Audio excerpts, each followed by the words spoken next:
there are two versions of my Day Off in Philadelphia video. There's the other one where it's 9 minutes long, or there's this one where it's 30 minutes long, which could be helpful if you're planning to go to Philadelphia and want to learn more, if you're trying to prepare for trivia, or if you're feeling nostalgic. This is the video for you. Otherwise, just watch the shorter one. Here is the 30-minute version.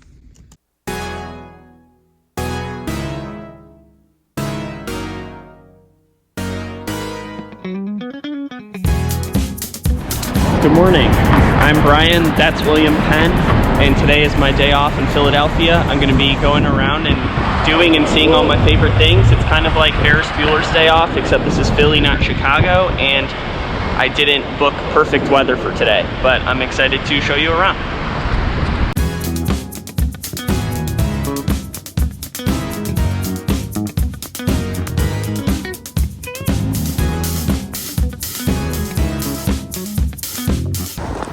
It wouldn't be a perfect day in Philly if there weren't boats. Unfortunately, these boats are closed right now, and I have tour reservations for when they'll open, but that's the Battleship New Jersey over in Camden, the most highly decorated museum ship that's still floating.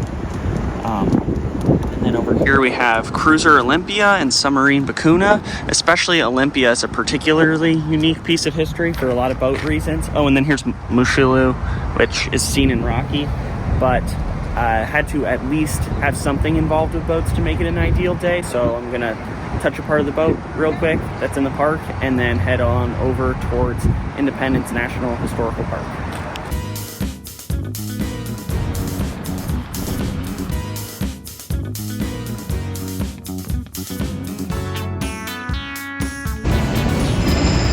All of this is under construction right now in preparation for the United States 250th anniversary of signing the Declaration of Independence, which you could call the sesquicentennial, but they seem to be branding it more as the semi-quincentennial. I think sesqui's just easier to say though.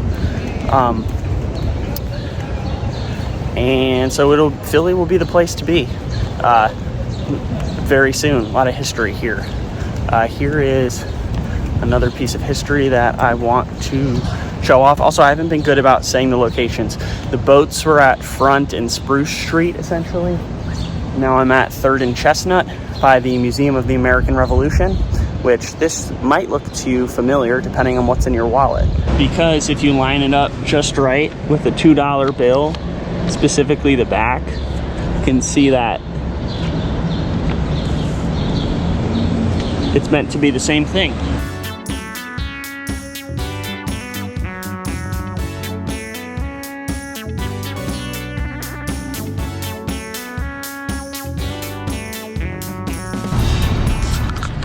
So the Liberty Bell opens at 9 a.m. It is 8:34 right now. I'm at, this would be Market, and this would be 6th. You saw the sign when I went past 5th and Chestnut. So the trick here is if you just show up little more maybe than 10 minutes before it opens, you won't have to wait in line at all. There's an initial rush of people, and then throughout the day, usually there's not as much of a line, but over the weekends, especially in the summer, it gets very popular since this is an iconic thing to do. But I like to be able to take a picture with nobody else in it, and the best way to do that is to be first in line. So that's why I'm here 25 minutes before it opens. A lot of history here though. This is where Washington and Adams lived when they were the president. That is where they have a lot of information about the Constitution. They also had a presidential debate recently. And then over here is Independence Hall, which I'll be in later, but it should look familiar for some other reasons. 1 second. Here we have a $100 bill. And now we'll line it up.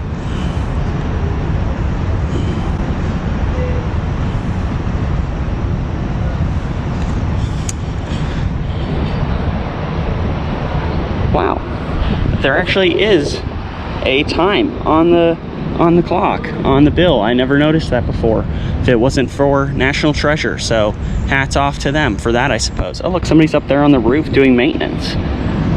Or maybe they're looking for a brick with spectacles in it. Who really knows?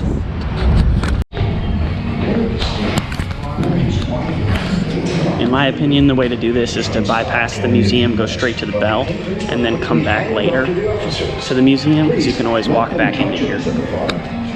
But you can only sometimes get the bell without anyone.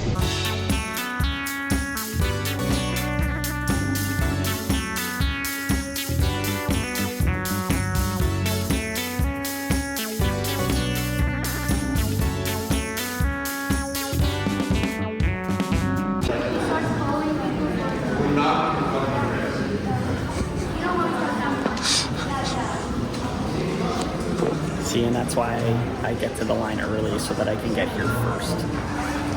But if you don't do that, there is always this window. So I have this, and then here's the window to bypass it. I'll go out there so you can see what it looks like.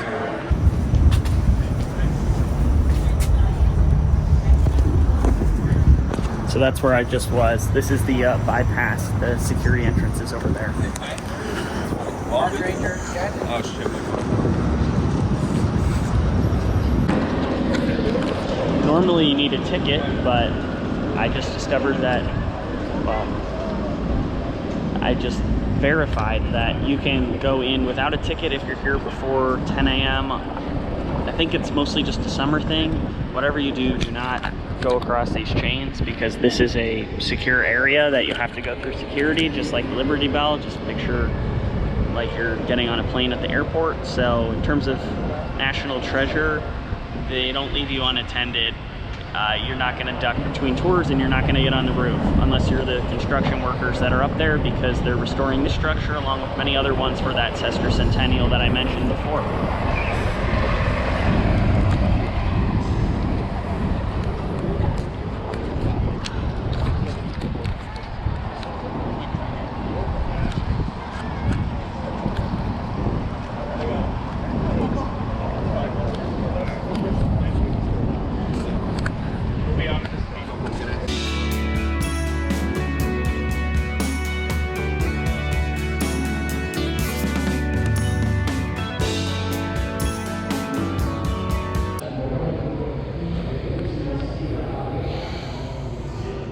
'Stand Trial, Reflection, Pumpkin Orange, Justice, formerly British Crown, Seal of Pennsylvania. It's supposed to be an eagle.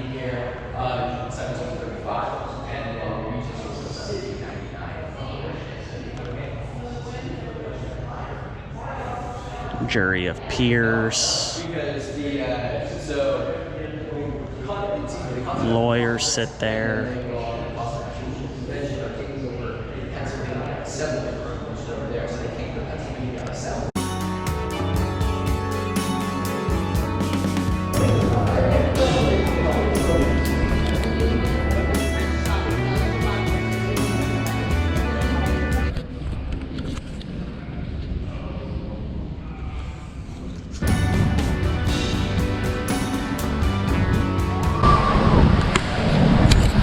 Five minutes before.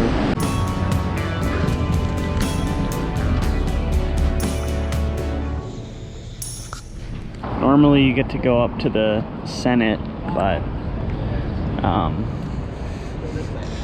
it's closed right now. You can see some of the stairs though, which is neat.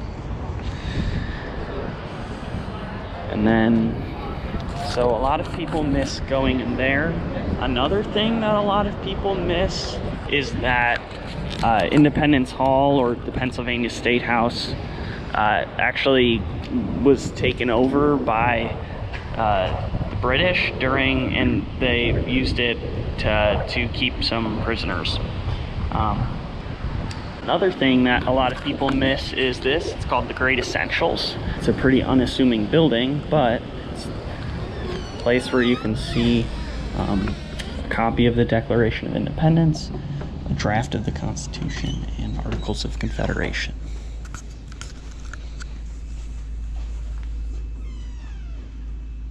This is the back side of the courthouse where you can see that this door will go into the court, but there is no door there, unlike the other side. Also, here's the older clock before the steeple was added on, I believe. I'll try to confirm that. Update from the future. I talked to a park ranger and confirmed. This was the original. This is where a clock was originally on the building. Originally, the steeple didn't have any clock, but then they added that clock. They had some office building here for the city because the city was using this for stuff, but then they didn't need the office building anymore, so they demolished it. This was in like the late 1800s. So then they rebuilt this, the wing that was originally there, and re-added the clock, but they had already added this other clock. And that's why there's two clocks. Not that this was like critically important, but usually you stand in line for Independence Hall along here and you might look up and now you know. The more you know. Usually all this stuff isn't here, but it's cool that they're maintaining it so that future generations will be able to enjoy it, especially for the 250th anniversary. Most people think of Philadelphia City Hall as intersection of Market and Broad. That you can kind of see the side of the dome there. But before it was over there, it was actually next to Independence Hall, which is where I'll be going next. This was where Washington and Adams lived when they were the president. So kind of the original White House.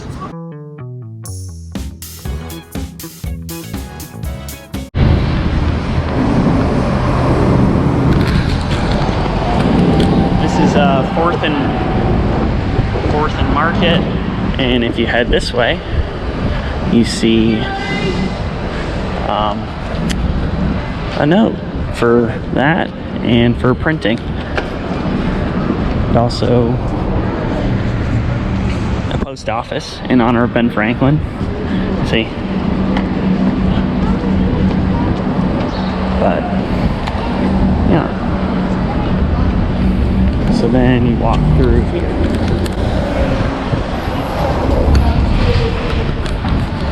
And then this is the outline of Ben Franklin's house, because you can see how originally he had the house set back from the street, but then more stuff got built, so then there's just this arch that he used to get to his house. And you can look through those glass things to see the foundations of the house. Probably insert a clip of that here.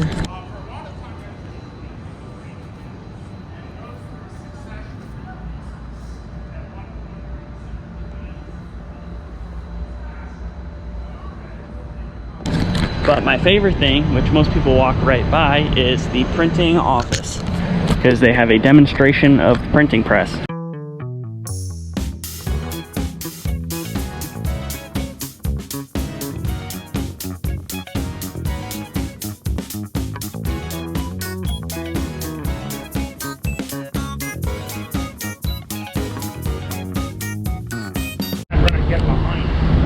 So there's Independence Hall, John Barry, and then most people walk right by this sign that says the Dream Garden. But this is a restaurant, so you can just walk through the lobby.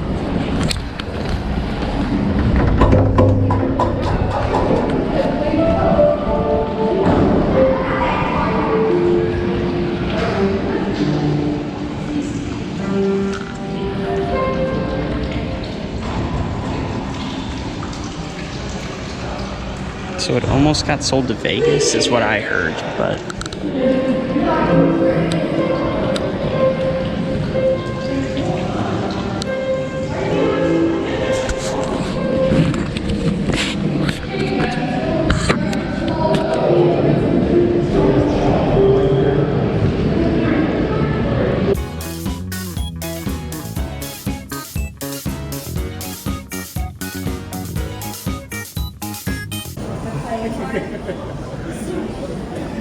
you can see the sun rising a lot better here, and you can touch it or sit in it too. And over here it's easier to tell the rivets were from repair, as was the widening. This thin crack is really what killed the bell. This is the visitor center, another pretty critically important, well, here's something else. This is the bus I'll take, Philly Flash. This is a film about what to see in the city if you've never been before. And then, most critically, location for restrooms and also water fountains. So water usually you have to pay for, so I always just go here because it's free. I'm in Washington Square Park. I have a bagel place that I go to nearby. If their prices were lower, I would have more brand loyalty. They have the fountain here. I enjoy looking at the different flags from the states. And then there's a flame because this is a tomb of an unknown soldier from the Revolutionary War in George Washington.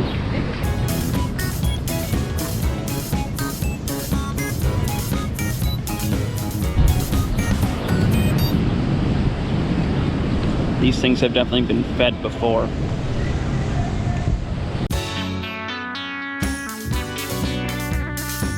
This is the Declaration House. I've never actually seen it open. Maybe they'll have it open for the bicentennial, sesquicentennial, but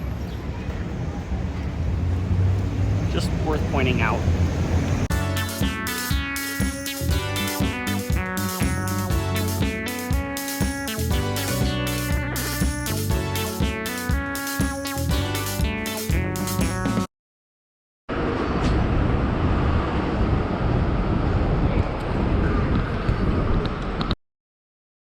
The next stop is going to be up there, right after I go inside.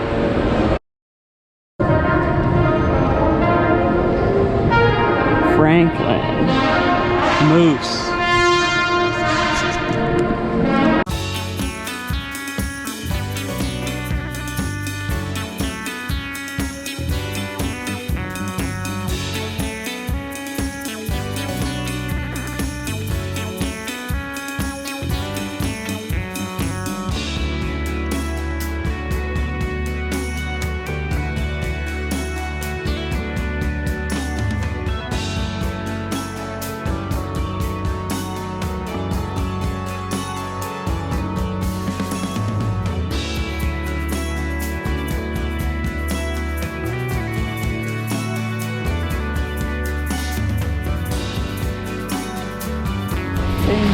Done.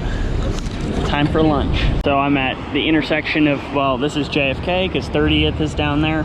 30th Street Station, I mean. I'm going this way towards Reading Terminal Market for lunch. Got a cheesesteak, ground pig. There's no seating ever in here. So I'm not going to be filming while I eat. I would say the best cheesesteak in the city is John's Roast Pork, or Angelo's is in the conversation too, but neither of them is very close to do. So I am on my way. So I'm in Love Park, got my cheesesteak. I just prefer to eat outside than inside.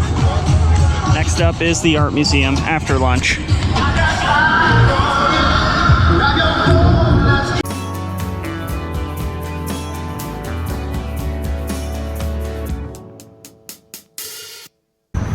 There was once a sculptor named Alexander Milne Calder. He sculpted a lot of the sculptures on City Hall, including William Penn in Pennsylvania up there. Now, Alexander Milne Calder had a son named Alexander Sterling Calder. He sculpted the statues that are in this fountain here. I'm in Logan Circle. Then Alexander Sterling Calder had a son. On the internet it says his name is Alexander Calder. So that's the third Alexander Calder. He made a piece of art called Ghost, which hangs in the Philadelphia Museum of Art. But so you go from grandson to father to so let's try that again. You go from son, father, grandfather, or father, son, grandson. There will be an Alexander Calder Museum, so the grandson, the latest generation, opening over towards the Art Museum near the Rodin Museum actually this fall. That's fall of 2025. It's just a neat note, I think, to show the linear path along Ben Franklin Parkway and 3 generations of sculptors with the last name Calder, C-A-L-D-E-R.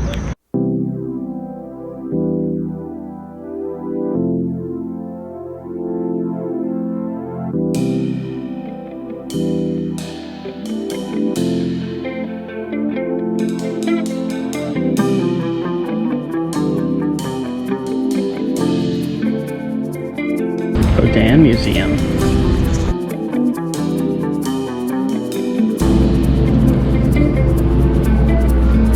Not too much there, basically just one big room, a lot of hands and figures. You can see it's not a huge building, that's the whole building, but you get in, I believe, in conjunction with the Museum of Art. I'm a member, so I'm not 100% on that, but if you're here after it closes, you can see there's a couple sculptures here. You can kind of see in the windows a little bit, and also if you happen to be here after hours when they won't let you in the museum, you can still enjoy it a little bit.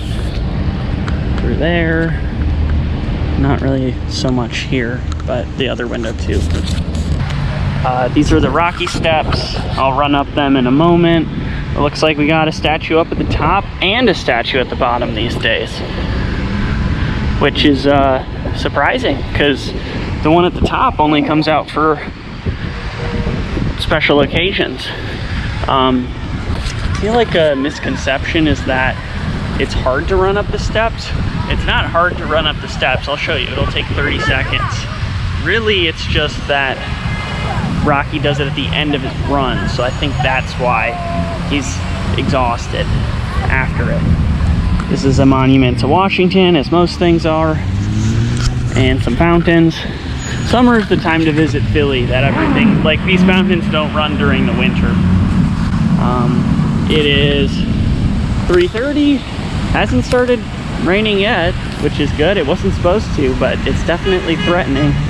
So I'll have some time in the art museum, take some pictures, probably go outside and tell you what my favorite pieces are, and then gotta head down for the last thing of the day.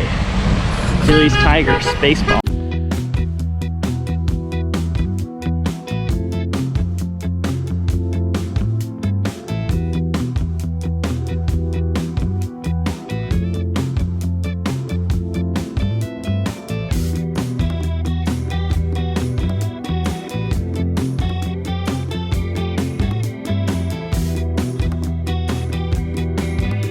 $19 seconds.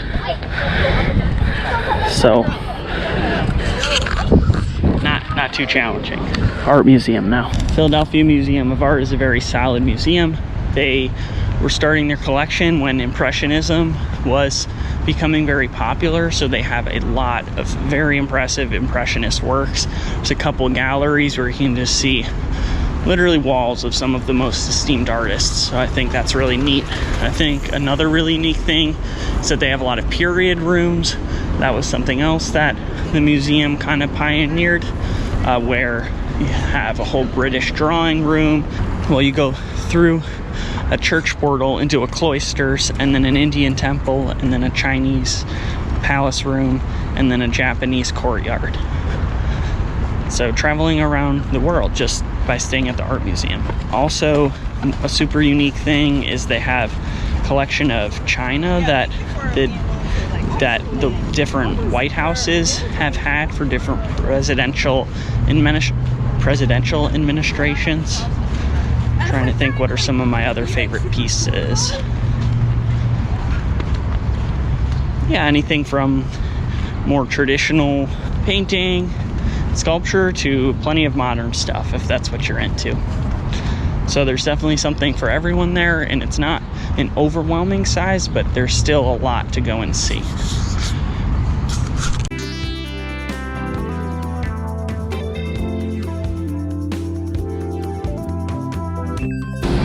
Okay, that was the art museum. I went and looked over Boathouse Row and showed the camera.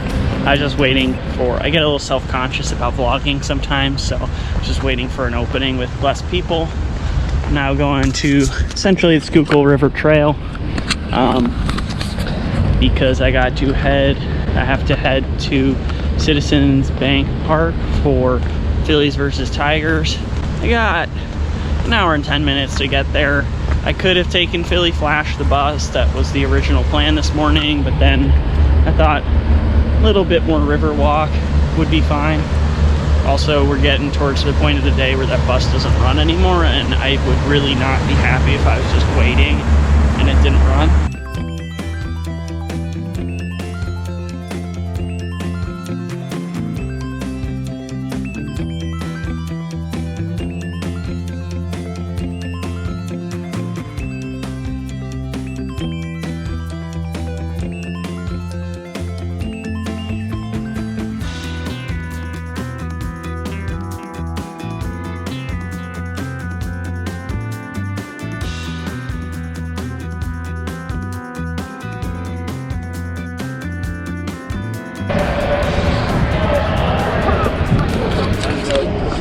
Forgot to really vlog on the subway, but made it to the bank, and I don't really think I'm going to be filming that much in there.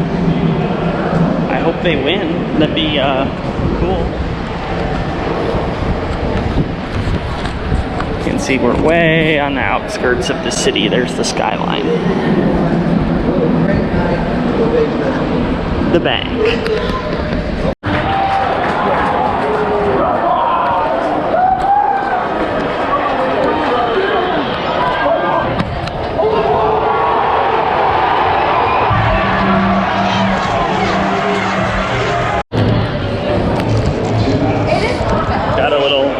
Phillies themed snack.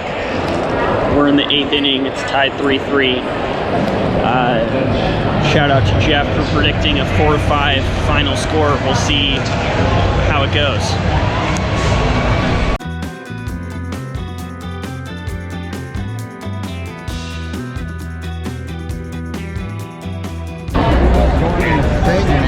Phillies win. Now we're going back to the subway.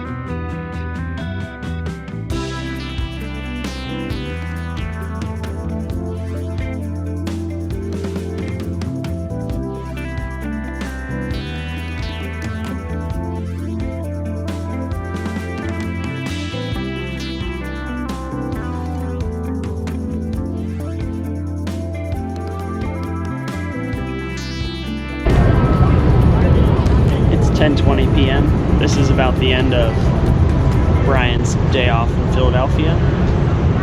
For those of you keeping track at home, that means I was out for about 15 hours. Sorry for being a screenager. I just want to, let's see, just shy of 29,000 steps today and about 15 miles. Pretty good. Philly's been a special city. I hope you enjoyed watching what some of my favorite things were. Thanks for watching.